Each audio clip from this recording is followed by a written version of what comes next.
Hi, I'm Stephen Bonfa. I'm a partner and chair of the Estate and Tax Division at IX Legal, and I'd like to take a few moments to talk about long-term care Medicaid planning to help you think about the topics as well as prepare for any discussion we may have with regard to this topic or a discussion you would have with any elder law planning attorney. I'm an attorney with a diverse background. Here it is. You can take a look at it. It's all there. What I'd like to cover today is what is long-term care Medicaid planning? What are the long-term care Medicaid planning eligibility requirements? We're going to talk about key Medicaid plans. What are some allowable spend downs? We'll talk about long-term care insurance, and we'll shift then to what we can do. We'll talk about Medicaid Asset Protection Trust, tax considerations of those trusts, estate planning comparisons, and then other strategies. So, what is long-term care Medicaid? Long-term care Medicaid is a federal program that is administered by the states. It helps cover the cost of long-term care assistance for people who need assistance with daily living activities that they can't do on their own anymore. This type of care is often needed in nursing homes, assisted living facilities, or at home with professional caregivers. The basics are the same. However, every state has its own nuances.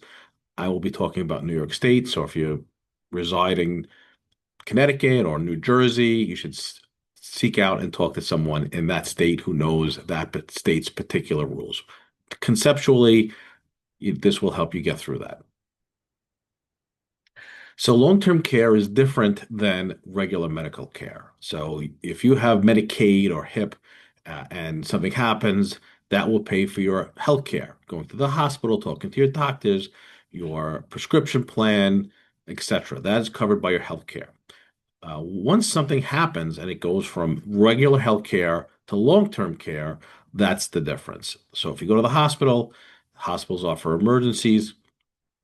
Uh, at some point, the hospital will kick you out, make you go to a facility, a rehabilitation facility, or send you home, and then you need someone to help you with, physical therapy, etc. After that term is extended, typically it's about 180 days, then your health insurance, your Medicaid health insurance, your HMO will not pay for long-term care. So it's permanent debilitative situations where you need care. So there are two eligibility requirements across the board when it comes to long-term care Medicaid. One is health eligibility. Can you perform the activities of daily living? And the second is a financial eligibility. You need to be eligible in both of those factors before you can consider long-term care uh, Medicaid assistance. So either you pay out of pocket once you determine to need long-term care, you pay out of pocket. Either you have that, you have long-term care insurance will pay, or you ask the government to pay. That is long-term care Medicaid the government program. In order to qualify for the government program, you have to have this eligibility factor, health-wise. What do you have your activities of daily living? Do you need assistance with bathing or showering or getting in and out of bed, walking around, using the toilet or eating? And then there's something that we call instrumental daily activities. This focuses more on your mental capacity. Can you prepare meals? Can you manage your own money? Do you need help shopping for grocery or personal items? Do you have the capacity to do your own housework or use the telephone, write a check? These are the stuff that deal with more of that mental capacity. Activities of daily living deal more with the physical issues. The second thing is if you need the help physically or mentally, health-wise, you have to be qualified financially. The long-term care Medicaid is not designed for someone who has assets, people who they determine are at the poverty line, and they determine what that line is. So for 2025, it changes every year. If you are a single person applying, it's $1,800 of income. So there's two parts. There's income and there's physical assets. So if you're over the $1,800 a month, then you are not qualified to do that. There are things that we can do to help you get qualified even if you are over the 1,800, but that's the cutoff number. If you're both married people and you're both applying, then that number goes up to 2433 a month. Then physical assets wise, and this again is for 2025, and this is New York. If you're a single person applying, if you have more than 32,396 assets and dollars in assets, then you have more. Okay. And if you're both married people are applying, it's 42,000 and change. If you have one person applying, then it's kind of split. You have 32,000 for the applicant, and then the non-applicant spouse can have about 154,000 and change. So you have to see where you are, what your condition is, what your relationship is, and then where you fit within this. So when we talk about Medicaid, you'll hear a couple of key terms. What is the look back period? This is Medicaid will ask you to provide financial documents over the course of 5 years if you're looking for a nursing home care, all your financials, all your transfers, your bank statements, your house deeds, etc. And that will determine whether or not you qualify. In New York, there on the books, there is a 2.5 look back period for home health aides. However, this has been suspended since COVID, and it really hasn't taken effect yet. And currently, there's a bill pending to eliminate it completely. We don't know what's going to happen if that bill is going to pass. We don't know if they're going to reinstate it. So, if you're thinking about getting a home health aide for you or your parent or a friend or a relative, you need to really speak to someone about it and see, what the status of that rule is. So most people want to stay at home. So if we have a zero look back period, it's really quite easy to do some planning. You'll also hear something called a penalty period. So the myth is that you have to pay Medicaid. That's not true. So if you have $120,000 of cash in your bank account, you're over the limit. You're over that $32,000 limit. So you're not qualified. So Medicaid will say essentially you have $120,000. The average cost per month in your region is $10,000 a month for long-term care. We're going to withhold 11 months of payments. You have to pay out of pocket, and then this is a second term, you have to spend down that money. And then once you spend down your money to the threshold limits, then Medicaid will start paying your bill. So that's what the penalty period is. That's what a look back period and spend down. You are not paying Medicaid. You're just paying out of pocket until you reach the threshold numbers. There's some allowable spend downs that you can legitimately reduce the amount that you owe and that Medicaid will not apply to the look back period. You can pay off debt. You can purchase medical devices not covered by insurance, like dentures and sunglasses and eyeglasses, prescription glasses and hearing aids, and a walker or a wheelchair. You can make home modifications or repairs to your house to improve access and safety, or building a first floor bedroom or putting in a bathroom that's accessible. These are some of the stuff that we can do to spend down that money legitimately and get you qualified. Some more are certain vehicle repairs, tune-ups. You can sell a car at fair market value. You can purchase a new one car. If you need a accessible vehicle, you can purchase annuity. There are rules with regard to that. So before you do that, you want to make sure any annuity that you do with this plan is acceptable to them. And you can create a irrevocable funeral trust, or you can make prepaid funeral expenses up to $15,000 per spouse. I'm a big fan of prepaid funeral expenses because you pay it first, and your survivors after you pass away don't have a $15,000 fee to get you taken care of in a funeral parlor. You can pick out what you want. You can pay by installment. And what we found in COVID were those unfortunate people who were in those vans outside of the funeral parlor. They were not the people who had the prepaid plans. The funeral homes were taking those prepaid plans first. So I'm a big fan of the prepaid funeral plans. It's a great way to not put a burden on your survivors and for you to be able to prepare and legitimately spend down your assets to qualify for Medicaid.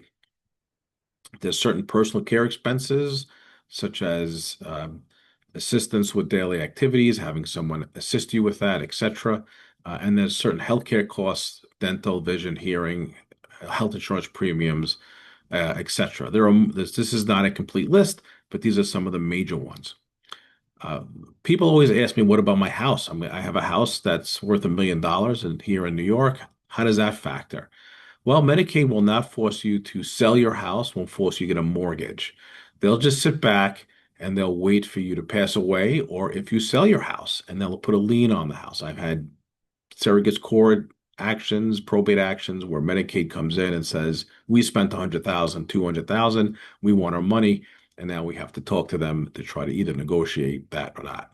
If you're a single with no minor child, you up to $1 million, $1,071,000 of equity in your home is not counted. There is no penalty period. Anything over that, you may have a penalty period. There is no limit if you're married or have a minor or disabled child. Okay, you will be eligible for Medicaid. They'll stop paying your bills. But when you pass or if you sell, as I said, Medicaid will seek reimbursement. So if you're over the equity limit, you can take a mortgage or a reverse mortgage to get under the limit, but realize that now you have cash, and that cash may be countable with Medicaid. Uh, if you don't want to pay out of pocket and you are not eligible for Medicaid, hopefully you have long-term care insurance. You have to get that first. Okay, it's the first line of defense, as I call it, and it's the least restrictive. There are two basic types of long-term care insurance. There's a hybrid long-term care whole life insurance. This is just a straight whole life insurance that has a rider or endorsement that in the event that you need assistance, it will eat away at the death benefit. So people like this plan because you make the premiums, and then if you never need to go on Medicaid, your heirs get a benefit. They get the payout at the end of the day. If you need assistance, this will pay.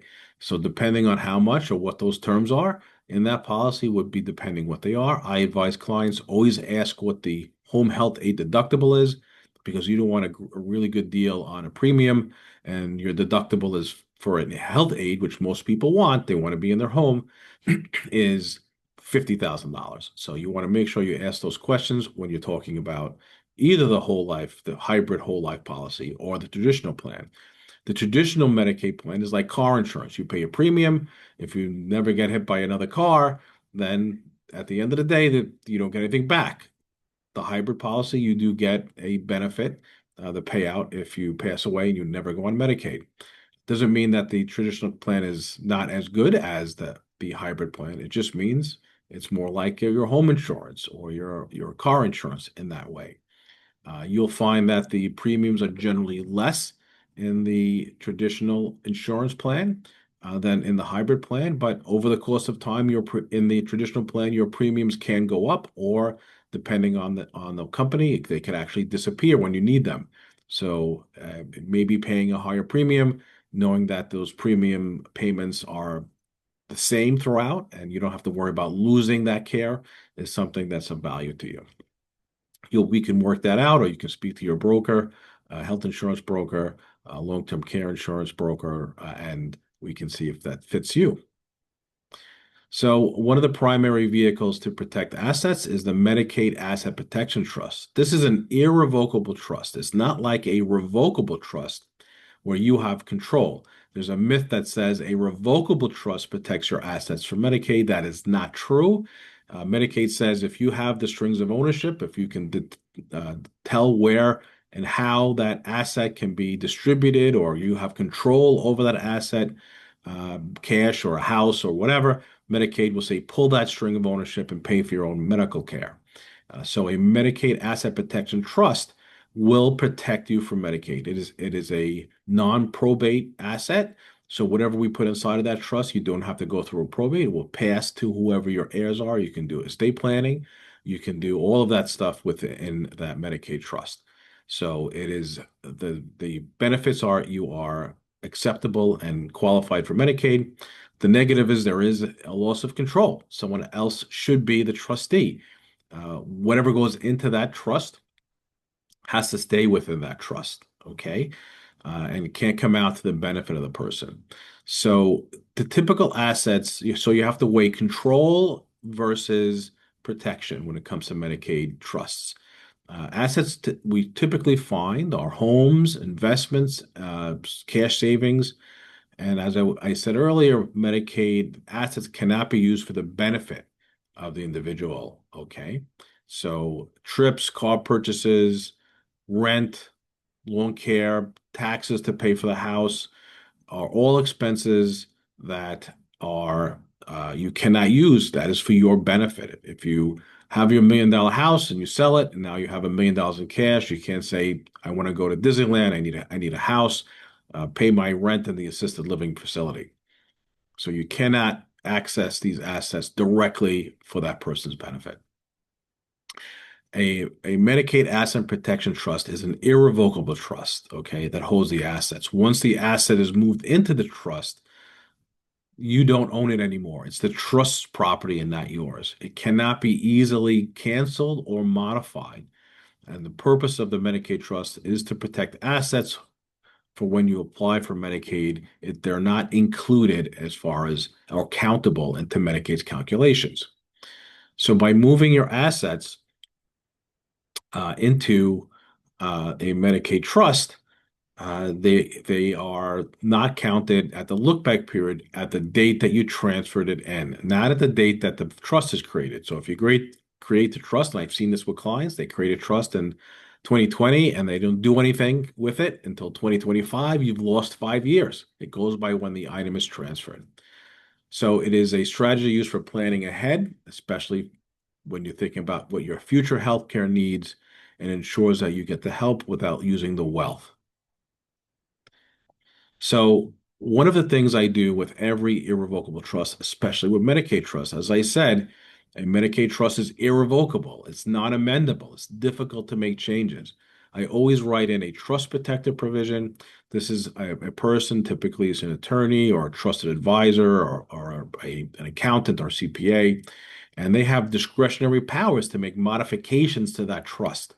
They can advise or manage the timing of distributions. They can change and make tax decisions. They can manage the handling of assets or businesses. They can actually modify that trust, an irrevocable trust. They can actually make that amendable. They can add or remove beneficiaries. So it has a lot of power, a trust protector, but it's there for your interest, and it's there in the event that something happens and something needs to be changed, and where you can't change it and your trustee can't change it, your independent trust protector can. Recently, we saw that the IRS created a revenue rule, 2023-2. This says that revocable trusts do not enjoy the benefit of a basis increase upon death if the property is not part of the grantor's taxable estate. So what does that mean? That means that if I bought a house for $100,000 and I sell it for $1 million while I'm alive, simplistically, I have $900,000 of gain, and I will have a big capital gain expense when I sell the house. However, if I give my house to my child and they collect by inheritance, the day after I die, the value, that basis readjusts to the fair market value on the date of death. And if my child sells the house the day after I die, we've just wiped away $900,000 of gain. The IRS said, well, for irrevocable trust, you don't enjoy that bump up in basis, okay, unless the property is part of your estate taxable estate. So it's part of it, it's enrolled into and counted in your inheritance tax. So a grantor trust is you pay your taxes during the course of the year. It's chargeable as income to you during that course of the year while you're alive, and then when you pass away, it's included into your taxable estate, your inheritance taxable estate. That is a grantor trust. A non-grantor trust is just the opposite. The income is taxed directly to the trust, and then when you pass away, it's not included in your inheritance tax calculations. So depending on what your situation is, we have to consider capital gains and inheritance tax thresholds and the income tax rate to determine whether your irrevocable trust needs to be a grantor trust or an intentional non-grantor trust. This is why having someone who is a tax expert or specialist is good to have, who's also a Medicaid expert, because we do want to be able to specialist. So we want to factor into these considerations. So here are some estate planning comparisons, very simply. A last will, the advantages are it's flexible, it can be amended, you can do tax planning, you can do any type of distribution, and it's typically the least expensive. The disadvantages of a will is that you have to go through a probate proceeding. You have to wait 7 to 9 months before you distribute the assets. So once someone is appointed, they have to wait. They want creditors to show up. We have to find and notify heirs, and then we have to give those heirs the ability to contest the will, or whoever you want to be appointed. And it does not provide any Medicaid or other asset protection. There's revocable trust. This gives you the same advantages as a last will, but it avoids probate. You do not have to go through and have the filing fees or things of that nature with a probate that are connected to a probate proceeding. It is a fast asset. There is no 7 to 9 month delay. You retain control. You are the trustee. No one can tell you what to do with your property but yourself. You don't have to ask anyone's permission or allowance for you to do what you want. It's harder to contest than a will. So if you have an heir that you want to disinherit, revocable trust is a great way to go. Notice to heirs are not required. So even if you pass away, no one has to tell them unless they're a beneficiary. The disadvantages are that it does not give you asset protection, does not give you Medicaid asset protection or creditor protection. It's an extension of you. There are typically higher year-to-year administration costs associated with revocable trust, or if you have a trustee, they can get commissions. And there's a potential loss of basis, so we want to make sure that this is a grantor trust and not a non-grantor trust. The irrevocable Medicaid trust gives you the same benefits as a revocable trust, but the big difference is it gives you Medicaid asset protection. The disadvantages, it has a limited ability to amend, which is why we need to have a trust protector. There is loss of control. That's not your house. That's not your money anymore. So that's something that you have to really consider. The assets cannot be used by the grantor for their benefit. They can't go on vacations. They can't buy themselves a car. It's not their money. It's the trust's money, and it can't come out for the benefit. And there's a potential loss of basis, and this goes back to that grantor, non-grantor trust situation. There's some other strategies that we can employ. There's a life estate in real property. So this is real property that we title to a third party, and you retain as a life tenant to that property. It's an incompleted gift, so any tax property exemptions or credit you have will carry just based on you. You're responsible to pay the bills. You have to pay the lawn care, the taxes, the insurance, etc. You can't be charged rent. You can't be evicted. No one can get a mortgage. The title holders cannot get a mortgage without your permission. They can't sell it without your permission. So the title owner is called a remainderman. The remaindermen have rights during the life tenancy, but primarily it's to receive the full ownership after the life tenant passes. So those are the benefits.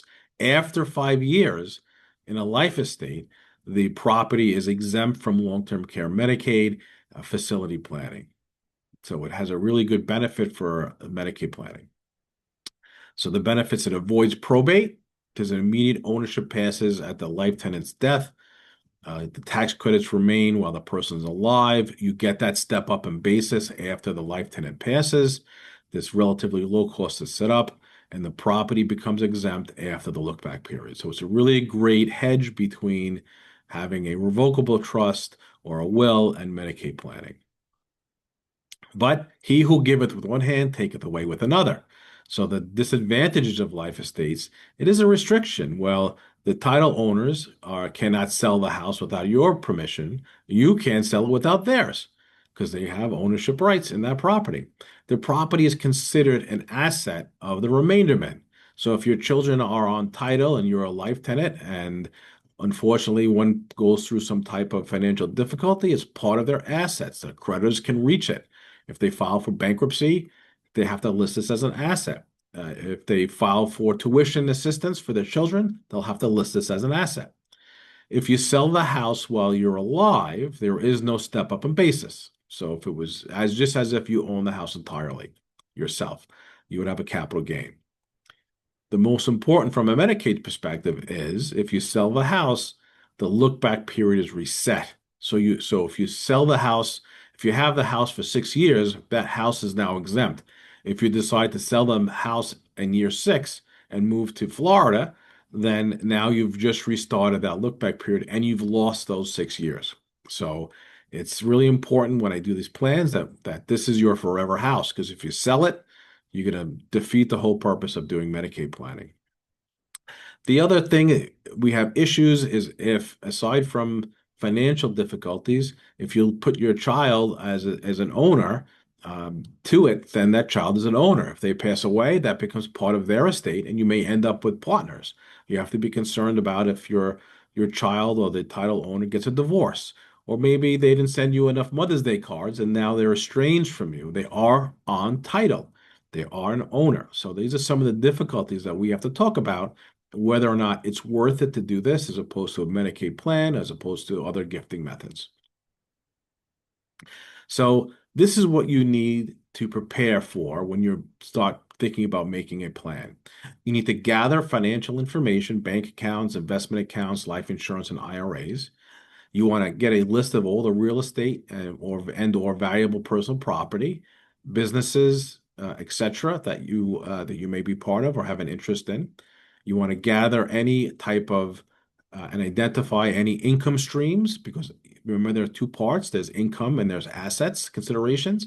You want to gather any pre-existing estate planning documents like a will or a trust or a power of attorney.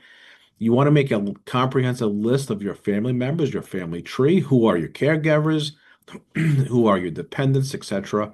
You really want to identify anyone who has special needs, because you don't want to ruin it for them. If they're getting government assistance, if they inherit, they may have some issues with regard to keeping their government assistance. And you really want to think about what your goals are, what are your future and current healthcare needs, whether you want to, prefer to stay in a home or assisted living facility, things of that nature. What's your tolerance for control? These are the different things you have to think about when you get into a meeting with someone like me to do your Medicaid plan. So here's my pitch and my plug here at IX Legal. We're a multidisciplinary firm. We help businesses and people through various things. We do trust and estates. We help people with taxes. We do formations of corporate licensing. Here's a whole list of things that we can do to help you at the firm. Again, I am the chairman of the person of the Estates and Tax Division, so I'll be happy to help you. This is my contact information. You can give me a call. You can send me an email. You can stop by the office. Just let me know. Be happy to help you. I really want to thank you for your time. I hope that you have learned something. And if you're looking at this video and preparing to meet with me, hopefully kind of gave you some idea of what to expect in our meeting. I'm looking forward to talking to you. Please do not hesitate to give me a call or shoot me an email. I'll be happy to speak with you. Thank you very much. Have a fantastic day, and hopefully we'll meet each other soon. Thank you.